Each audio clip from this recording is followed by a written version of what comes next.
Voting శాతం పెంచడానికి ఎన్నికల కమిషన్, రాష్ట్ర ప్రభుత్వం, ప్రజా సంఘాలు, వివిధ విద్యావేత్తలు అందరినీ కూడా ఎడ్యుకేట్ చేసి పోలింగ్ శాతం పెంచే విధంగా ప్రయత్నం చేయాలని, ఓటు వేయని వారికి ప్రభుత్వం కొన్ని కఠిన నిర్ణయాలు తీసుకోవాలని పిల్లలు చెప్పడం జరిగింది.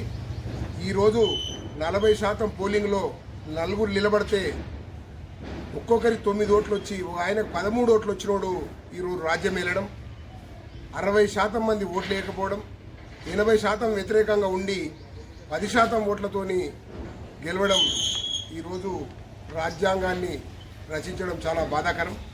కావున ప్రజలు రేపు ఎన్నికల రోజు తప్పనిసరిగా ఓటు వేసే విధంగా చదువుకున్న వారు పిల్లలు కానీ తల్లిదండ్రులు కానీ ఆ క్యూ లైన్లో నిలబడి ఓటు వేసి ప్రజాస్వామ్యాన్ని కాపాడుకునే విధంగా ప్రయత్నం చేయాలని.